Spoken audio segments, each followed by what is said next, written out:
আমরা যে এত ওষুধ খাচ্ছি, ওষুধ দিয়ে যদি আমরা ভালোই হয়ে যেতাম তাহলে তো কয়েকদিন পরে ওষুধ খাওয়া লাগতো না, এবং যারা ওষুধ খাচ্ছে তারা আরো বড় রোগী হতো না। ঘুম যদি কেউ সঠিকভাবে না ঘুমায় বা বিশ্রাম যদি সঠিকভাবে না নেয়, সে জীবনে মানসিকভাবে শারীরিকভাবে ভালো থাকবে না। আসসালামু আলাইকুম রহমতুল্লাহি ওয়া বারাকাতুহু। সবাই ভালো আছেন? আলহামদুলিল্লাহ। এবং আল্লাহর দরবারে আমরা লাখ কোটি শুকরিয়া আদায় করি যে তিনি আমাদেরকে সৃষ্টি করেছেন। তিনি যদি সৃষ্টি না করতেন তাহলে এবং আমাদেরকে যদি সৃষ্টি না করে আমাদের এই পৃথিবীতে না পাঠিয়ে আমাদেরকে যদি এই পরীক্ষায় না ফেলতেন তাহলে আমরা আবার পুরস্কৃত হব কিভাবে? এটা একটা বিরাট প্রশ্ন। তো যাই হোক, তিনি আমাদেরকে পাঠিয়েছেন। আমরা তো আসলে এই পৃথিবীতে এসেছি, এখন নিশ্চয়ই আমাদের এটা মঙ্গল আছে, নিশ্চয়ই আমাদের এর ভিতরে কল্যাণ আছে। কারণ আল্লাহ তাআলা কোনো কিছু অযথা অকারণে বা খেলতামাশা এগুলো তিনি করেন না। তিনি আমাদেরকে সৃষ্টি করে তিনি আমাদের দায়িত্ব নিয়েছেন। যেমন আমরা এই পৃথিবীতে এসেছি, তাহলে এখানে কি খাবো? তো তিনি আমাদেরকে খাবার দিয়েছেন, তা না হলে আমরা তো খেতে পারতাম না। যদি খাবার না দিতেন তাহলে কি আমরা পৃথিবীতে বাঁচতে পারতাম? তাহলে তিনি আমাদের বাতাস দিয়েছেন, তো বাতাস ছাড়া মানুষ বাঁচে কয়েক মিনিট বাঁচবে। এবং আমাদের দেখবেন 60-70 ভাগ পানি, তা আমরা যদি পানি না থাকতো তাহলে আমরা খাবার না পেলে, পানি না পেলে, বাতাস না পেলে তা আমরা কিভাবে বাঁচতাম? আলো না থাকলে আমরা কিভাবে বাঁচতাম? আর যদি শুধু আলো থাকতো, আধার না থাকতো, তাহলে কিভাবে বিশ্রাম নিতাম? তো তিনি অত্যন্ত সামঞ্জস্যপূর্ণভাবে এই পৃথিবীকে সৃষ্টি করেছেন এবং আমাদেরকে এই পৃথিবীতে পাঠিয়েছেন, এবং আমরাও যেন আমাদের প্রতি দায়িত্বশীল হই এই ব্যাপারে তিনি আমাদের জ্ঞান দিয়েছেন। তিনি যদি না জানাতেন তাহলে আমরা কিভাবে জানতে পারতাম? তিনি কিতাব দিয়েছেন, তিনি আমাদেরকে না দিলে, আমাদেরকে না শেখালে আমরা কি করে জানতাম? তিনি আমাদেরকে বুদ্ধি দিয়েছেন, বিবেক দিয়েছেন, মস্তিষ্ক দিয়েছেন এবং চিন্তা করার ক্ষমতা দিয়েছেন, এবং তিনি আমাদেরকে ফোকাস করার ক্ষমতা দিয়েছেন এবং আমাদেরকে আবার স্বাধীনতা দিয়েছেন, আমরা যেন বিশৃঙ্খলাও করতে পারি, নিজেকে ধ্বংস করতে পারি। তো এটা হলো পরীক্ষা করার জন্য তিনি এটা দিয়েছেন, কারণ তা না হলে তো পরীক্ষাই হয় না। যদি তার হুকুমে সবাই ভালো কাজ করে তাহলে এটা তো পরীক্ষা হলো না। যে সবাই ভালো, সবাই নিয়মে চলে, সবাই ভালো খায়, কেউ অনিয়ম করে না, তাহলে তো ফেরেশতাই আছে, আপনাদের তো বানানোর কোনো দরকার নেই। তা আল্লাহর ইবাদত করার জন্য তো ফেরেশতারাই যথেষ্ট। তাহলে আমাদেরকে তিনি কেন সৃষ্টি করেছেন যে তিনি চেয়েছেন যে এদেরকে স্বাধীনতা দিয়ে দিব এবং তাদেরকে বিবেক দিব, বুদ্ধি দিব, আবার নফসও দিব। তো শয়তানও থাকবে, ভালো করার এবং খারাপ করার স্বাধীনতা থাকবে, তাদের ফুসলানোর জন্য ইবলিস থাকবে। তারপরও যদি তারা এই ইবলিসের ফাঁদ থেকে বের হয়ে আসতে পারে নিজেদের চেষ্টায়, এবং তাদের জন্য কল্যাণ যদি তার নিজের বুদ্ধি খরচ করে সে বেছে নেয় এবং সে যদি নিজেকে ওই খারাপ থেকে বাঁচায় এবং স্বাধীনতা থাকার পরেও সে খারাপ কাজ না করে ভালোটা করে, তাহলে তার জন্য তিনি পুরস্কারের ব্যবস্থা করেছেন। তাহলে এই বিষয়টা আপনারা তো জানেনই, তাই না? এটা তো আমার বলার কথা না। তো আপনারা জানেন তো নাকি এটা? নাকি জানতেন না এমন কেউ আছেন এই কথাগুলো? কেউ আছেন যে এই কথাগুলো জানেন না এরকম? হ্যাঁ, সবাই জানেন নাকি? আচ্ছা, তাহলে আমরা জানি নাকি? তাহলে এখন আপনার কি মনে হয়, তিনি আমাদেরকে সৃষ্টি করে তারপরে আমাদের কোনো রকম জ্ঞান দেননি এবং আমাদেরকে পৃথিবীতে পাঠিয়ে দিয়েছেন, কোনো রাসূল পাঠাননি? আসলে কীরকম ঘটনা ঘটেছে যে শিক্ষক নেই, কিতাব নেই, জ্ঞান নেই, তো তিনি আমাদের পাঠিয়ে ছেড়ে দিয়েছেন যা ইচ্ছা তাই, মানে কোনো দায়িত্বশীলতার কোনো পরিচয় নেই, এরকম কি? তাহলে আপনার কি মনে হয় যে আমরা কি আমাদের স্বাধীন মতো চলতে পারবো? আপনার যা মনে চায় তাই খাইতে পারবেন, যখন ইচ্ছা ঘুমাইতে পারবেন, যখন ইচ্ছা জাগতে পারবেন, আপনার মন মতো চলতে পারবেন, আপনার যা খেয়াল খুশি মতো কি চলতে পারবেন কিনা? মানে চলার রাইট আপনার এই পৃথিবীতে আছে কিনা? আছে, কিন্তু সেটাতে পরিণতি কী হবে? ইনসুলিনের কাজ হচ্ছে রক্তের চিনি কোষে ঢুকানো। ইনসুলিনের কাজ হচ্ছে রক্তের চিনি, এই জন্যে যাদের ইনসুলিন নাই তাদের রক্তের চিনি কোষে ঢুকতে পারে না, বিধায় রক্তের চিনি বাড়তে থাকে। রক্তের চিনি বাড়তে থাকে, তারপর ডায়াবেটিস হয়। যেহেতু সে খাবার খাচ্ছে, সেখানে হয়তো ভাত খেয়েছে বা রুটি খেয়েছে, স্বাভাবিকভাবে সবাই যেটা খায়, এখন ভাত মানে চিনি, রুটি মানে চিনি, ফল মানে চিনি, দুধ মানে চিনি, চিনি মানে চিনি, গুড় মানে চিনি, মুড়ি চিনি, চিড়া চিনি, সবই চিনি। আসলে কার্বোহাইড্রেট জাতীয় খাবারগুলো রক্তে আসে চিনি হিসাবে, গ্লুকোজ। বোঝা গেল? ফলের চিনি ফ্রুক্টোজ, দুধের চিনি ল্যাকটোজ, ভাতের রুটির এগুলো হচ্ছে কার্বোহাইড্রেট জাতীয় গ্লুকোজ। আর যেই চিনি আমরা খাই চিনি হিসাবে, সেটার ভিতরে 50% গ্লুকোজ, 50% ফ্রুক্টোজ। তো এই কথাগুলো আপনাদের জানতে হবে, মনে রাখতে হবে, মুখস্থ করতে হবে। আর যদি আপনার এই নলেজ না থাকে, আপনি কোনো দিনই সুস্থ হতে পারবেন না, আমি গ্যারান্টি দিব আপনাদেরকে।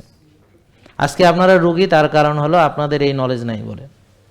আর যদি এই নলেজ থাকতো, আপনারা রুগী থাকতেন না। তাহলে বলেন, যাদের টাইপ 2 ডায়াবেটিস, আপনাদের ইনসুলিন লেভেল জানেন তো নাকি? আপনি না, যারা আজকে এসেছে নতুন, আপনি দেখেন। তাহলে 2026 এটা নাকি 19 সাল থেকে আমরা একই কথা শুনে আসছি। যখন জিজ্ঞেস করি আপনার ইনসুলিন কত জানেন, আমার 6-7। সেটা কি ইনসুলিন নাকি চিনি? তারপর ও আচ্ছা, তা আমি জিজ্ঞেস করছি চিনির কথা না ইনসুলিনের কথা। এই ডায়াবেটিস রোগীরা চিনি ছাড়া কিচ্ছু চেনে না। 6 বেলা চিনি খায়, চিনি মাপে, চিনির গড় মাপে, HbA1c মাপে, খালি পেটে চিনি মাপে, খাওয়ার পরে চিনি মাপে, আর 6 বেলা চিনি খায়। এরা কোনো ইনসুলিন চিনে না। তো উনারে জিজ্ঞেস করছি ইনসুলিন কত, উনি কইছে চিনি 6-7। 6-7 কি? ব্লাড গ্লুকোজ নাকি? বুঝেন নাই কথা? তা এখন উনি যদি জানতো ওনার ইনসুলিন কত, তাহলে এতদিনে ভালো হয়ে যাইতো, সুস্থ থাকতো, এতদিন রুগী থাকতো না। তাই বোন, আপনার ইনসুলিন কত জানেন? এখন আপনি সুস্থ? হ্যাঁ, উনি জানে, উনি সুস্থ। যতদিন উনি জানতো না, ততদিন উনি রুগী ছিল। হ্যাঁ, ইনসুলিন 59 ছিল। হ্যাঁ, তা 59 থেকে এখন 3.5। তাহলে ইনসুলিনের স্বাভাবিক মাত্রা হচ্ছে 4 থেকে 5। তো উনি এখন ইনসুলিন নর্মাল, উনি সুস্থ, এবং উনি জানেন ওনার ইনসুলিন কত থাকলে নর্মাল সেটা জানেন। উনি যখন রুগী ছিলেন তখন ওনার 59 ছিল, আর এখন ওনার ইনসুলিন নর্মাল, এবং উনিও ভালো সুস্থ। তাই জন্য আপনার শুধু চিনি নর্মাল থাকলে আপনি সুস্থ হবেন না, আপনার চিনিও নর্মাল থাকতে হবে, ইনসুলিনও নর্মাল থাকতে হবে। তাহলে সুগার নর্মাল কত থাকলে হয়? 5 থেকে 6। বলেন, সুগার নর্মাল কত থাকলে হয়? 5 থেকে 6। আর ইনসুলিন নর্মাল কত থাকলে হয়? 4 থেকে 5 বা 3-5 এরকমও হয়, কোনো অসুবিধা নেই। বেশি কম থাকারও দরকার নেই, বেশি থাকারও দরকার নেই। হ্যাঁ, এটা অ্যাভারেজ 4-5-এর ভিতর থাকলে ভালো। হোমা আইআর 1 থাকলে ভালো, ভিটামিন ডি 90-100 থাকলে ভালো। তো এগুলো আমরা শিখতে হবে। TG/HDL রেশিও 2-এর নিচে থাকলে ভালো, ট্রাইগ্লিসারাইড বা TG 90 থাকলে ভালো, HDL 60 থাকলে ভালো, প্রদাহ বা CRP 3-এর নিচে থাকলে ভালো। হ্যাঁ, তো এই জিনিসগুলো আস্তে আস্তে আপনাদের শিখতে হবে, জানতে হবে, এবং আপনার মাজার মাপ কত জানতে হবে, আপনার ওজন কত জানতে হবে, প্রেশার কত জানতে হবে, গ্লুকোজ জানতে হবে, সঙ্গে এগুলোও জানতে হবে। এই সবগুলো জানার পরে, এবং সেগুলো আপনি যদি নর্মাল রাখেন, আপনি ভালো থাকবেন ইনশাল্লাহ। তো এই নলেজগুলো আপনাদের নাই বলে আজকে আপনারা রুগী, এটা বুঝলেন কিনা? আর যার এই নলেজ আছে সে রুগী না। তাহলে দেখেন, জ্ঞানের পার্থক্যের কারণে একটা রুগী আর একজন সুস্থ, জ্ঞানের পার্থক্যের কারণে। আর জ্ঞান বলতে আমরা প্র্যাকটিক্যাল জ্ঞান বোঝাচ্ছি, অর্থাৎ যেই জ্ঞান সে ব্যবহার করে, এমন জ্ঞান না যেটা সে ব্যবহার করে না। বুঝলেন না? সে জ্ঞান আছে ব্যায়াম করতে হবে, করে না। জ্ঞান আছে একবার খাইতে হবে, সে গাড়া ভরে খায়। জ্ঞান আছে আর্লি ঘুমাইতে হবে, হ্যাঁ রাত জাগে। জ্ঞান আছে যে বেশি খাইলে মোটা হম, হ্যাঁ আরও খায়। জ্ঞান আছে যে ব্যায়াম না করলে দুর্বল হম, হ্যাঁ করে না। মানে সে জ্ঞানের ব্যবহার করে না। জ্ঞান আছে নামাজ পড়তে হবে, পড়ে না। জ্ঞান আছে জান্নাতে যাইতে হলে ফজরের নামাজ মসজিদে পড়তে হবে, কিন্তু সে যায় না, কিন্তু সে কাজে লাগায় না। ওই জ্ঞান দিয়ে সে জান্নাতে যাইতে পারবে না, আর যাই পারবে, যে জ্ঞানের ব্যবহার নেই। নাকি কি বেশি বলে ফেললাম নাকি? নাকি ঠিকই আছে? ওকে, আল্লাহ ক্ষমাশীল, সবাইকে জান্নাতে দিতে পারেন চাইলে। কিন্তু উনি তো, তাহলে আমরা এত কষ্ট করতেছি কেন? এই যে মসজিদে গেলাম শীতের সময়, কুয়াশার মধ্যে ফজরের নামাজ পড়লাম, তা যদি কেউ কষ্ট না করে জান্নাতে চলে যেত, আমাদের তো দরকার নেই এত কষ্ট করার। না, আমার কথা হলো কোনো দরকার নেই। বুঝতে পারছেন? তিনি তাহলে বলে দিবে যে না, সবাই ঘুমাবে, কেউ মসজিদে যাবে না, তা আমিও যাব না। তিনি বলবেন যাইতে, আমরা যাব, আর একদল যাবে না, সমান সমান রেজাল্ট হলে আমরা তো মানবো না, তাই তো বলবো জুলুম। আপনারা মানবেন তো? তাহলে নাকি বুঝেন নাই কথা? যে আমি ব্যায়াম করি, হ্যাঁ আমিও সুস্থ আছি, ও কোনো কিছু করে না, ও সুস্থ আছে, তাহলে আমার করার দরকার নেই তো। আমি প্রতিদিন শক্তির চর্চা করি, আমি শক্তিশালী আছি, হ্যাঁ, আর ও কিছু করে না, তাও অনেক শক্তিশালী আছে, তা আমার তো দরকার নেই এত কষ্ট করা। আমি ওর মতো অলসতা করে শক্তিশালী হইতে চাই। বুঝলেন না কথা? আমি এত নিয়ম মানি, আমি সুস্থ, আরও কোন নিয়ম মানে না তাও সুস্থ, তাই তো হবে না, আমি মানবো না এটা। আপনারা মানবেন তো? তাহলে একটা ছেলে কিচ্ছু পড়ে না, ক্লাসে ফার্স্ট হয়েছে, আর একটা সারাদিন পড়ে, হ্যাঁ ফার্স্ট হইতে পারে নাই, বুঝতে পারছেন? এটা হলে কেউ মানবে? এটা কি বিচার হইল নাকি? বিচার হইল এটা? তো তাহলে ভালো পড়াশোনা করবে, ভালো পরিশ্রম করবে, ভালো রেজাল্ট করবে, পড়বে না, রেজাল্ট ভালো হবে না। কি বলেন ভাই? নাকি? তো সে আকাম কুকাম করবে, ভাববে মানুষ তারে ভালোবাসবে, মাথায় করে নাচবে, ক্ষমতার মসনদে বসাইয়া হ্যাঁ এরে পূজা করবে। বুঝেন না কথা? এটা কোনো ভালো ভাবনা নাকি এটা? তো মানুষের ভালোবাসা পেতে হলে মানুষের সেবা করো, কল্যাণমূলক কাজ করো, তাদের পাশে থাকো বিপদে, বুঝতে পারছেন? তাদেরকে মেরে ফেলবা, তাদেরকে সব ধ্বংস করবা, আর তারা তোমারে মাথায় তুলে রাখবে, নাচবে, তোমারে নিয়ে তোমারে ভালোবাসবে। মানে এটা তো একটা মানে কি ধরনের সাইকোলজিক্যাল প্রবলেম ছাড়া কার তো মাথায় এটা আসার কথা না, যে আমি সুযোগ পাইলে হাত থেকে সাদা নেমু, আমি আরে ইয়া করুম, ব্যাপারটা বুঝতে পারছেন? তা আবার আশা করুম সে আমাকে ভালোবাসবে, আমাকে মানে আদর যত্ন করবে, আমাকে নামাজে দোয়া করবে। এ হয় নাকি কোনো দিন? আপনারা ধরেন কখনো কোনো সরকারি অফিসে যে কখনো স্পিড মানি হয়তো দিতে বাধ্য হয়েছেন, হন নাই? মনে মনে গালি দিয়েছেন না এগুলারে? নষ্ট কতগুলা শয়তান বজ্জাত, নামাজ পড়ে আবার এখানে দাগ ফেলাই দিছে, আবার তলে আবার হাত পাতে, এরকম আছে না অনেকে? আছে না? এরা আবার নামাজি, বড় নামাজের রক্তে হেরা ফুকছে বলে না, সাহেব নামাজে গেছেন, স্যারে নামাজে গেছে, স্যারে নামাজ থেকে এসে তারপর যায় নামাজের তলা দিয়ে মাল নেয়, আছে না এরকম? হ্যাঁ। আবার অনেকে বলে দোয়া করবেন ভাই, আল্লাহ যেন ক্ষমা করে দেয়। আল্লাহরও ভয় পায়, আবার দুনিয়াও ছাড়তে রাজি না। ব্যাপারটা বুঝতে পারছেন? আছে কি না? তো তাহলে আমাদের বুঝতে পারছেন, আমাদের চিন্তা চেতনা, চলা ফেরা, ভাবনা একটারও কোনো একটার সাথে মিল নাই। মানে আমরা কেন যে এরকম ভাবি, এটাই একটা আশ্চর্য ব্যাপার। ঘুম যদি কেউ সঠিকভাবে না ঘুমায় বা বিশ্রাম যদি সঠিকভাবে না নেয়, সে জীবনে মানসিকভাবে শারীরিকভাবে ভালো থাকবে না। অতএব যারা রাত জাগবে সেটা টেনশন করে জাগুক, শখের বসে জাগুক, আনন্দ ফুর্তি করে জাগুক, পার্টি করে জাগুক, জাগলেই সে রোগী হবে, শেষ। তাহলে সুস্থ থাকার জন্য আর্লি ঘুমানো কোরআনের হুকুম, হাদিসে আছে, আল্লাহ বলেছেন, আমার প্রিয় নবী হযরত মুহাম্মদ সাল্লাল্লাহু আলাইহি ওয়াসাল্লাম করে দেখাই গেছেন। এর বাইরে যারা চলবে তারা ওই ইহদিনা সিরাতাল মুস্তাকিমের বাইরে। তাহলে যারা আল্লাহ দেওয়া পদ্ধতির বাইরে খাবে, তারা এই পথের বাইরে, তারা হবে রুগী। আর যারা আল্লাহর দেওয়া পদ্ধতির বাইরে ঘুমাবে তারাও হবে রুগী। যারা বাড়াবাড়ি করবে তারা কি হবে? ফ্যাটি লিভার, বুড়িয়ালা, ওজন বেশি, অবেসিটি, রক্তনালীতে চর্বি, লিভারে চর্বি, কিডনি নষ্ট হয়ে গেছে। কেন? যত্নের অভাবে। আমরা যে এত ওষুধ খাচ্ছি, ওষুধ দিয়ে যদি আমরা ভালোই হয়ে যেতাম তাহলে তো কয়েকদিন পরে ওষুধ খাওয়া লাগতো না, এবং যারা ওষুধ খাচ্ছে তারা আরো বড় রোগী হতো না, নাকি? যে কয়েক সপ্তাহ ডায়াবেটিস ওষুধ খাইছে, এখন সুস্থ, এখন আর কোনো ওষুধ লাগে না। কয়েকদিন প্রেশার ওষুধ খাইছে, এখন সুস্থ, কোনো ওষুধ লাগে না, এরকম হতো না? তা এখন কেন এটা ঘটছে না? দেখুন, আমরা এতক্ষণ আলোচনায় বুঝলাম কোষে ওভারলোডটা হলো মূল প্রবলেম, ঠিক কিনা? এটা বুঝছেন তো নাকি বুঝেন না? যে কোষে কি জমেছে বলেন তো? চর্বি জমেছে। গুড। তাহলে চর্বি জমাইছে কে? আমি। যার চর্বি সেই জমাইছে নাকি আরেকজন জমাইছে? তাহলে আমি যদি আমার চর্বি জমাই, তাহলে খালি করবে কি আরেকজন? বেটা এসে, আরেক বেটা ডাক্তার এসে খালি করে দিবে? কেমনে খালি করবে? তাহলে আমারটা আমাকে খালি করতে হবে। এবার বুঝতে পারছেন? এখন ডাক্তাররা কি করছে, যে ওষুধ দিয়ে রক্তের চিনি কমাচ্ছে, ইনসুলিন দিয়ে রক্তের চিনি কমাচ্ছে। মানে ওষুধ ইনসুলিন দিয়ে রক্তের চিনিকে কোষেই ঢুকাচ্ছে জোর করে।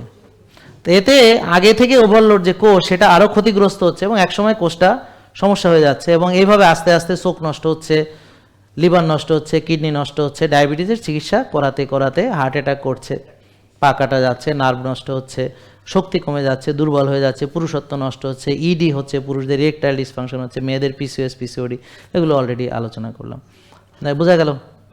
তো চিকিৎসা করতে করতে লিভার ফ্যাটি হয়ে গ্রেড 1, 2, 3, 4 সিরোসিস হয়ে এখন লিভার নষ্ট হয়ে যাচ্ছে। ডায়াবেটিস রোগী চিকিৎসা করাতে করাতে এখন কিডনি নষ্ট হয়ে ডায়ালাইসিস, কিছুদিন পর ট্রান্সপ্লান্ট। এরকম আমরা অনেক দেখছি, মুরব্বীদের প্রচুর আছে যাদের কিডনি নষ্ট হয়ে গেছে, যাদের লিভার নষ্ট হয়ে গেছে, যাদের চোখ নষ্ট হয়ে গেছে। ডায়াবেটিসের চিকিৎসা কিন্তু করাতে করাতে, কিন্তু ভাই না করাতে করাতে না ভাই।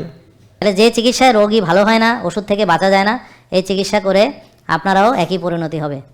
তাহলে আমরা ওষুধ থেকে মুক্তি পেতে হলে আমাকে নিয়ম মানতে হবে। ওকে, এর চেয়ে আর ক্লিয়ার করে বলার কিছু নেই, যতটুকু পারলাম বললাম। আরও বিস্তারিত আমাদের বইয়ে পাবেন, আমার আরও 3100 ভিডিও আছে। হ্যাঁ, ইউটিউবে আমাদের ভিডিও আছে, ওখানে দেখবেন, ফেসবুকে আছে দেখবেন। তো এখানে আমাদের ইউটিউব চ্যানেলটা আপনারা এটা জানেন কিনা আমি জানি না, এই যে দেখেন এই ফেসবুকে একটা আমাদের ইয়ে আছে নাকি, এখানে মনে হয় নেট টেট নাই নাকি। হ্যাঁ, ফেসবুকের পেজ আছে আমাদের, তারপরে হচ্ছে ইউটিউবে আছে, দেখাইতে পারতেছি না, এখানে আসতেছে না। আচ্ছা, অসুবিধা নেই, আমরা ওই যে আমাদের এখানে যেহেতু আপনারা আসছেন, এই যে এখানে একটা ইউটিউব চ্যানেলে আমাদের চলতেছে, এটা দেখা যাচ্ছে। হ্যাঁ, এই যে আমাদের এই যে চলতেছে দেখা যাচ্ছে, এই যে এখানে ওই যে দেখেন 3100 ভিডিও আছে, 3200 ভিডিও আছে। তারপরে ওই যে এখানে সাবস্ক্রাইবার আছে 31 লাখ, মানে 3.12 মিলিয়ন। হ্যাঁ, 31 লাখ 20,000 হবে মনে হয়। তাই এখানে আমাদের এই যে ভিডিওগুলো প্লে লিস্ট আকারেও দেওয়া আছে, এই যে প্লে লিস্ট আপনারা পেয়ে যাবেন, এই যে প্লে লিস্ট আকারে দেওয়া আছে। হ্যাঁ, তো এই যে এখানে অনেক রকম আছে। তা আপনারা আরও জানতে চাইলে এখানে কাইন্ডলি আপনারা ইয়ে করবেন, ঠিক আছে? হ্যাঁ, সার্চ করে এখানে আরও জানতে চাইলে আপনারা এটা সার্চ দেবেন। ওকে, ইনশাল্লাহ। ওকে, আর এখানে যারা এসেছেন তাদের জন্য সুসংবাদ হলো এই যে আমরা আপনাদের এই যে এই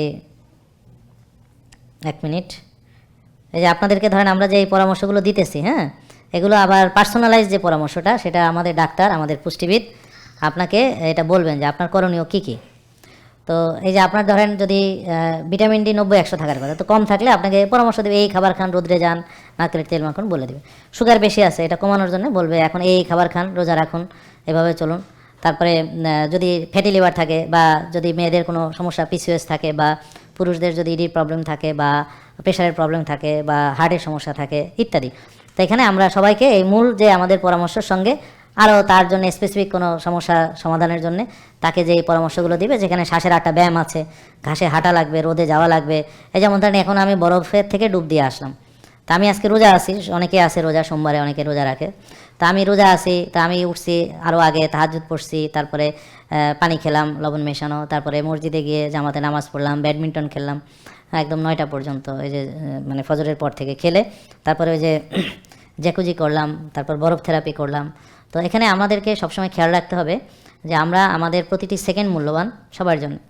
তো এই সময়কে হয় আখেরাতমুখী বা কোনো, এই যে আমি যে এখানে বসে ইয়োগা করছিলাম বা রুমের ভিতরে, তো এবং আমরা ওই যে যেহেতু খেলাধুলা করে যে একটু মাসাজ টাসাজ করাইতে হয়, তো ফাঁসা যে আমাদের ধরেন এই যে ফাঁসার ভিতরে যেগুলো তো মাসেলের উপরে ফাঁসা থাকে, ফাঁসার যত্ন আমরা নিই না। তো এই জন্য সবসময় চেষ্টা করবেন মাসাজ করতে, ওই যে নারকেলের তেল মেখে এখানে মানে ডলা দিতে। তো নিজে পারলে ভালো, কাউকে দিয়ে করালে ভালো।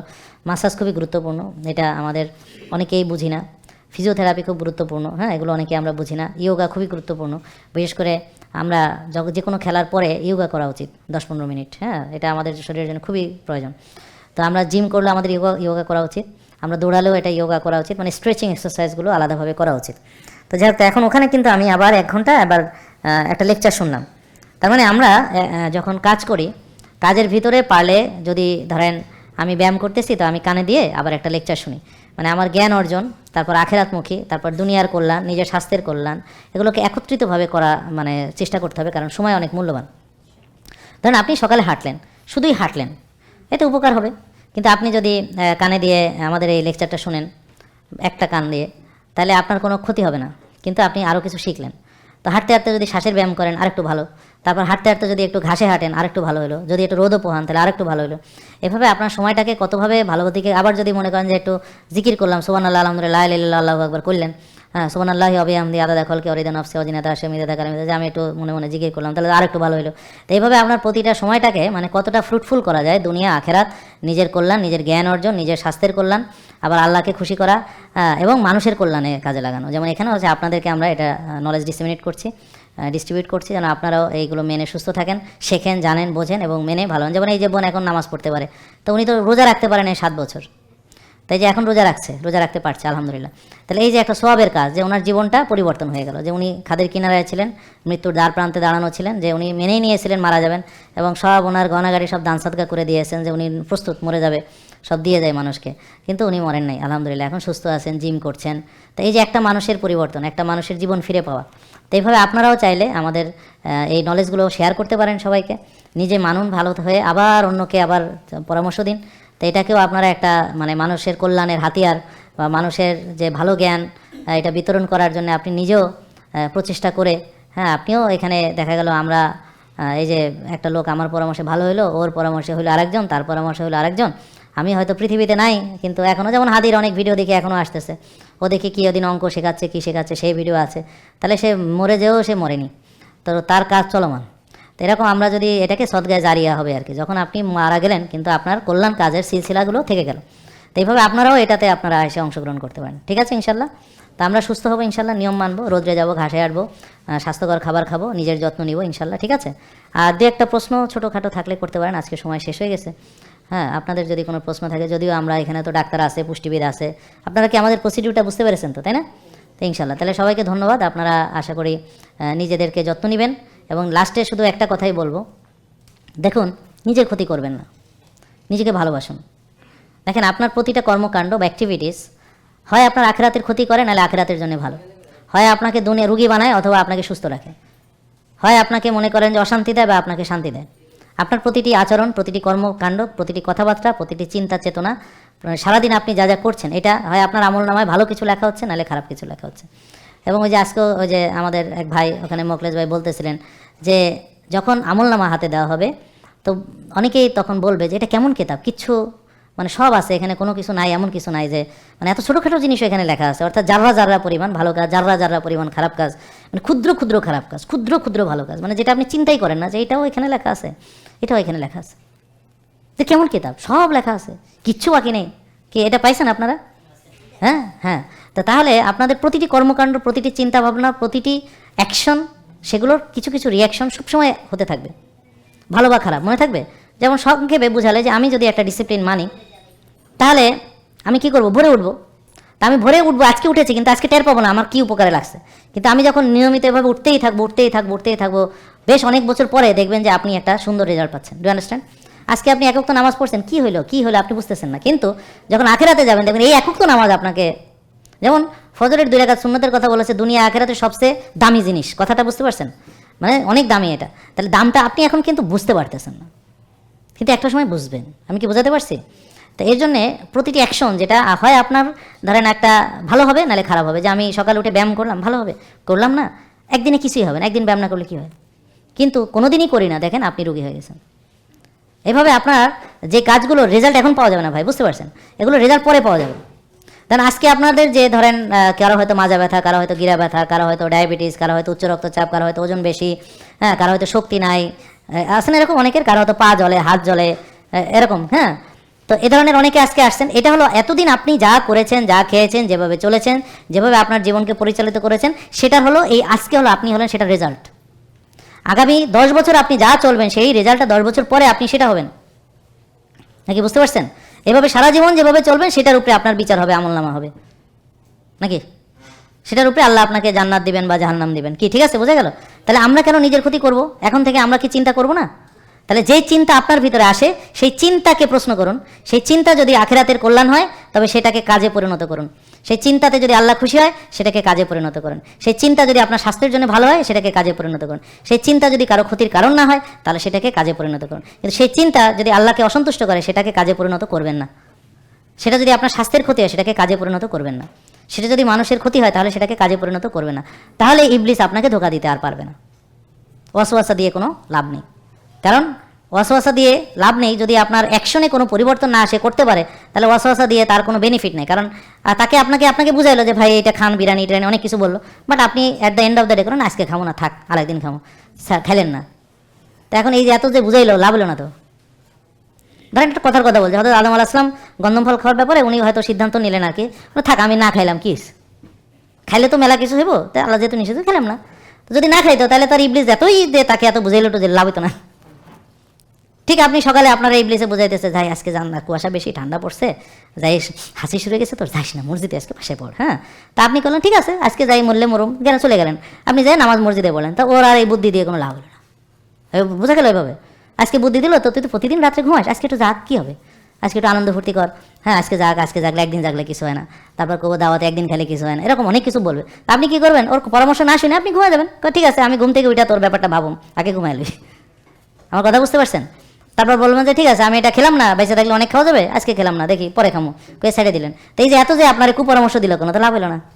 তো এই জন্য আপনারা এই আপনার যে চিন্তাকে আবার নিয়ে চিন্তা করুন এবং ওর পরামর্শ কোনটা আপনার ইবলিস দিতেছে সেটা বোঝার চেষ্টা করুন। যদি পরামর্শ ভালো হয়, কল্যাণমূলক হয়, তাহলে সেটা ইবলিস দিচ্ছে না, ওটা হলো আপনার নফসে মুতমাইন্না, মানে আপনার নফস এখন ইবলিসের মুক্ত, ভালো চিন্তা আসতেছে। আর যদি সেটা নষ্ট চিন্তা হয়, বুঝবেন ওইটা হলো ইবলিসে দিছে ওয়াসওয়াসা। সেই জন্য চিন্তাকে পরীক্ষা করুন, তাহলে আর আমরা কখনোই বিপদগামী হব না ইনশাল্লাহ। সবাই ভালো থাকুন, আসসালামু আলাইকুম। জেকে লাইফস্টাইল, ওষুধ মুক্ত সুস্থ জীবন।